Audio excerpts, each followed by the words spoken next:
नमस्कार আজি আমি সোনাপুৰ গাঁও পঞ্চায়তত আমাৰ 4খন জনজাতীয় গাঁও আদি কৰ্মযোগী ভেজ হিচাপে যেটোক আমি আদৰ্শ গাঁও বুলি কওঁ সেই হিচাপে আমাৰ সোনাপুৰত 7খন গাঁও নিৰ্বাচন হৈছে তাৰে আজি আমি প্ৰথম তেখেতলোকৰ কাৰ্যালয়খিনি উন্মোচনৰ কাৰ্যসূচী লৈছো ইতিমধ্যে আমি এই 2 নম্বৰত ইয়াত আহি আমি 3 নং জামুগুৰিত উদ্বোধন কৰিছো ইয়াৰ উদ্দেশ্যটো হ'ল আদি কৰ্মযোগী গাঁও ইয়াৰ মূল বৈশিষ্ট্য হ'ল কৰ্মক ঈশ্বৰলৈ সমৰ্পণ কৰি সমাজৰ বাবে নিলুপভাৱে কাম কৰা গ্ৰামীণ উন্নয়নত শিক্ষা স্বাস্থ্য পৰিৱেশ সংৰক্ষণ আৰু উদ্যোগশীলতাৰ জৰিয়তে গাঁওক আগবঢ়াই নিয়া স্বাৱলম্বী সমাজ হিচাপে উদ্যম কৃষি হস্তশিল্প আদি উন্নত কৰি নিজকে স্বাৱলম্বী কৰি ৰাইজক সেৱা কৰা যুৱ শক্তি বিকাশ উদ্যোগ দক্ষতা উন্নয়ন আৰু নৱপ্ৰজন্মক সমাজ সেৱাত যুক্ত কৰাৰ উদ্দেশ্যে এই গাঁওসমূহ নিৰ্বাচন কৰা হৈছে আৰু ইয়াত এটা বৃহৎ পৰিমাণৰ পুঁজি চৰকাৰৰ ফালৰ পৰা এই আঁচনিসমূহ ল'বৰ কাৰণে যোগান ধৰিব বুলি আমাক ইতিমধ্যে জনাইছে আৰু আমি আশা ৰাখিছোঁ এই কেন্দ্ৰসমূহ সুন্দৰভাৱে চলিব আৰু ইয়াৰ দ্বাৰা ৰাইজৰ উপকৃত হ'ব ধন্যবাদ ষ্টেট গভৰ্ণমেণ্টৰ না এটা চেণ্ট্ৰেল গভৰ্ণমেণ্টৰ হয় চেণ্ট্ৰেল গভৰ্ণমেণ্টৰ আঁচনি গতিকে আমাৰ পোনপটীয়াকৈ আমাৰ এই কমিটিবিলাকৰ দ্বাৰাই গোটেই কামখিনি হ'ব তেওঁলোকে ইয়াৰ অভাৱ অভিযোগবিলাক উলিয়াব লাগিব আৰু কি আঁচনি ল'লে তেওঁলোকৰ উপকৃত হয় এই গোটেই তথ্যখিনি আমাৰ যিখন গাঁৱত এখন কমিটি পাতি দিয়া আছে আমাৰ গাঁওবুঢ়াকে প্ৰমুখ্য কৰি আমাৰ শিক্ষক থাকিব সচেতন ব্যক্তিসকল থাকিব ৱাৰ্ড মেম্বাৰ থাকিব আমাৰ পঞ্চায়তৰ প্ৰেচিডেণ্ট থাকিব সকলোৱে মিলি আমি গাঁওখনৰ কি অভাৱ অভিযোগ আছে সেইখিনি উলিয়াই লৈ কাম কৰিবৰ কাৰণে এই আঁচনি চৰকাৰে প্ৰৱৰ্তন কৰিছে সেইখন আঁচনি আহিছে বুলি আমাৰ 7খন আছে আমাৰ গাঁৱত আমাৰ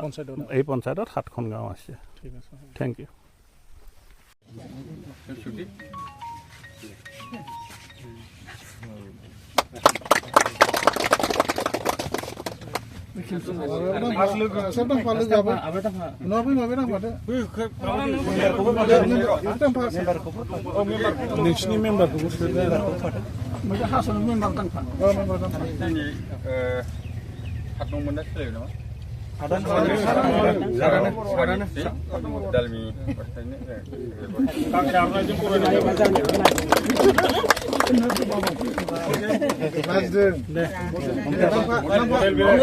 फिथा कम्पा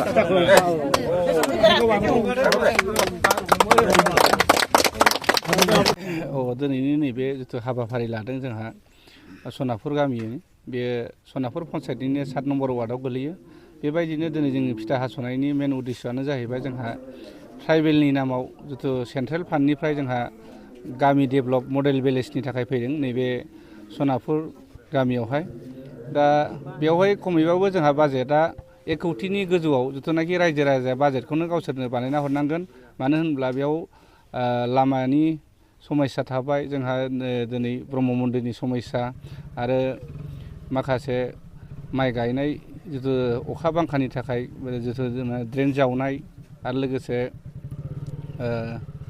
बिदिनो थाबावनाय जोंहा मोसानाय मुसुरनाय कालचार बायदिसिनानि थाखायबो बायदिसिना आइजें आइला बायनो थाखाय दा लोगोसे आरो जोंनि फंबाय बिनानावफोरनि सोलोंथाइनि थाखायबो बे जौगानायनि थाखाय नैबे सेन्ट्रेल फान्डनिफ्राय जिथु जोंहा ट्राइबेलनि नामावहाय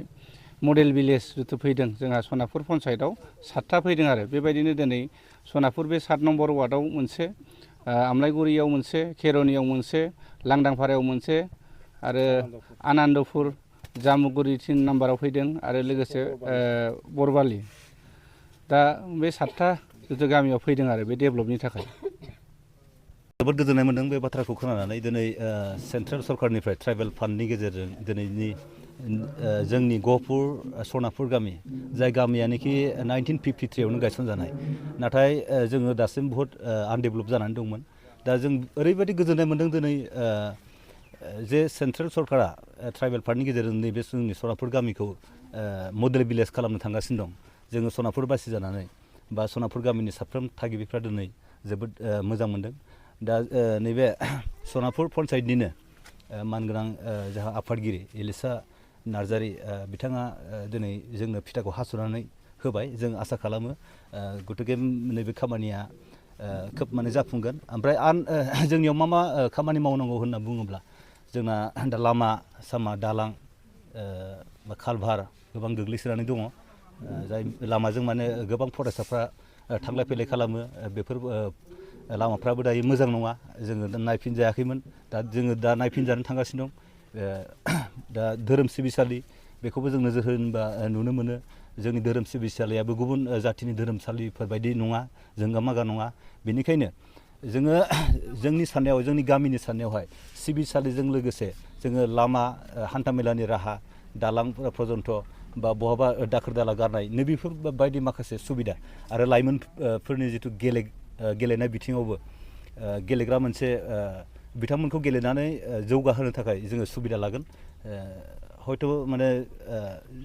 बेफोर खामानिया जाफुंजोबोब्ला जोङो सनापुर बासिनिफ्राय रोजा रोजा जोङो सेन्ट्रेल गभर्नमेन्टखौ जोङो साबायखर बावगोन आरो लोगोसे जोङो पन्सायतनि जों सभानेत्रि बा आफादगिरि जों बिथांखौबो रोजा रोजा साबायखर बावगोन गोजोन्थों नैबे जा जोंहा फिथा हानाय जिथु बेयो पन्सायतआव जोंहा सनापुर पन्सायतआव जोंहा 7टा स्किम फैदों बे स्किमानो जाबाय सेन्ट्रेल गभर्नमेन्टनिफ्राय फैनाय ट्राइबेल फान्डनि जाहाथे दिनै जोङो नैबे लांदांफारा गामियावनो जों फिथाखौ हास'दों सनापुर पन्सायतनि जोंहा प्रेसिडेन्ट लोगोसे 9 नम्बर वार्डनिनो जोंहा मानगोनां वार्ड मेम्बार लोगोसे लांदांफारा गामिनिनो जोंहा मानगोनां आफादगिरि लोगोसे माने गामिनिनो माखासे सोद्रोमाफोर दिनै नैबे फिथा हास'नायनि जोंहा जिथु सेन्ट्रेल फान्डनिफ्राय फैदों माने ट्राइबेल फान्डनिफ्राय जिथुनाखि बे फान्डआ 1 कौटिनिबो माने बारा जागोन जिथुनाखि बेजों लोगोसे जोङो गामिनि समस्या जिथु जेरै लामानि थाबाय आरो दिनै धर्म अनुष्ठान हिसाबै गिर्जा थाबाय ब्रह्म मन्दिर थाबाय जिथुनाखि धर्म अनुष्ठान हिसाबै गिर्जा लुनाय वालनि आरो लोगोसे गोग्गो दै लोंनायनि सायावबो आरो लोगोसे जोंहा जोंनि फंबाय बिनानावखौ फोरोंनाय जिथु स्कुलनि सुबिदा बेफोरनिखौ लानानै नैबे प्रजेक्टआव फैनाय जादों आरो गायनाय फुनाय जिथु दैनि जोंहा जिथु एग्रिकालसार माने बेफोरनि सायावबो इरिगेसननि सायावबो फैदों बेफोरखौ गामियाव मा समस्या जादों बेखौ रायजोयैनो ज' रायज्लायनानै मोनसे मडेल भिलेज होननाय बे लांदांफारा गामियाव फैदों बिदिनो जोंनि सनापुर पन्सायतआव 7टा फैदों लांदांफारा गामि सनापुर गामि खेर'नि आमलाइगुरि 3 नं जाम्बुगुरि आरो आनन्दपुर आरो लोगोसे बरबालि बे सनापुर पन्सायतआव 7टा फैदों आरो दिनै बेवहाय बिटिसि इलेक्सन जुदि सोलिबाय थादों मानसिफ्रा गोरोन्थि बुजिनो हागौ बे इलेक्सन मुहुर्त समाव बेबायदि फिथा हास'नाया जेनेबा उसुबिदा नुदों होननानै खिन्थु बे सेन्ट्रेल फान्डनिफ्राय फैखानाय जिथु जा पन्सायतनि थ्रुयै फैनाय हिसाबै जाहाथे जोंनि मानगोनां रायजो राजा जिथुनाखि बिटिसि इलेक्सन होगिरि बिथांमोनहा जेबो गोनो गोथो साननाङा इलेक्सन मुहुर्तआव जुदि बिदि फिथा हास'नायखौ एसे उसुबिदा नुदों बेखौ साननो हागौ बे सेन्ट्रेल फान्डनिफ्राय फैखानाय आरो बेनिखायनो जोंनि रायजो राजाया जेबो गोनो गोथो साननाङा बे सेन्ट्रेल फान्डनिफ्राय फैखानाय जोंहा ट्राइबेल फान्डनि माने मडेल भिलेज जिथु गामि जौगाथायनि थाखाय आरो नैबे बिनि एमाउन्टआथ' जेनेबा 1 कौटिनिफ्राय माने एबभ जागोन आरो बारा जागोन बियो जोंहा गामिनि रायजो राजायासो समस्याखौ होनांगोन आरो मा जोंहा माने दरखार जाना दं दिनै दा गायनाय फुनायनि थाखायबो दैनि प्रब्लेम जाना दं बेफोरखौबो जिथुनाखि बिथांमोना बेफोर समस्याखौ बेफोरजों मावलांनो हागोन आरो बेहाय जोंनि लांदांफारा गामियाव फिथा हास'फैदों बेयो सेन्ट्रेल गभर्नमेन्टनिफ्राय मोनसे ट्राइबेलनि स्किम फैदों होननानै जों मिथिनो मोन्दों जोंहा गोबां माने बेहाय उसुबिदा दंखायो दा जोङो जोबोद मोजां मोन्दों बे सेन्ट्रेलनि आसनि फैनायखौ ट्राइबेल एफेयार हिसाबै जोंनि गामिया हाबनानै थानायखाय बेहाय बे आसनिखौ फैदों होननानै जोङो मिथिनानै मोन्दों दा बिथांमोननिसिम जोङो साबायखर बावदों पन्सायत प्रेसिडेन्ट जोंहा लोगोआव दंफायो आरो लोगोसेयैनो मेम्बार दङ बिथांमोननिसिम जों साबायखर बावदों आरो मा बेसेबां थाखानि बेयो ओरैनो मिथिनायाव जोङो 1 कौटिखौ मिथिबाय थादों खिन्थु बेनि एसे बाराबो होननानै जों दा मिथिनो मोन्दों आरो मा खामानि मावनाय जागोन बे फैसाजों जोङो बे फैसाजों जोंहा लामानि गोबां उसुबिदा दङ लामाखौ जोङो बानायगोन बेजों लोगोसे गिर्जा दं मन्दिर दं मन्दिरफोरखौ जोङो बानायनो हायाखै आरो गिर्जाफ्राबो गोबां माने लुनो जोंहा बाखि दङ आरो बेजों लोगोसे कमिउनिटि हल दङ बेनिफ्राय लोंनाय दैनिबो सरकारा होदोंब्लाबो जोंहा सुबिदा जाजोबाखै बेखौ जोङो बेयाव दाजाबदेरनानै आरो बिनिफ्राय आरो साबसिन खालामबावनो हायो नामा बेखौ जोङो सानदों आरो मा दा মডেল ভিলেজৰ দে এইটো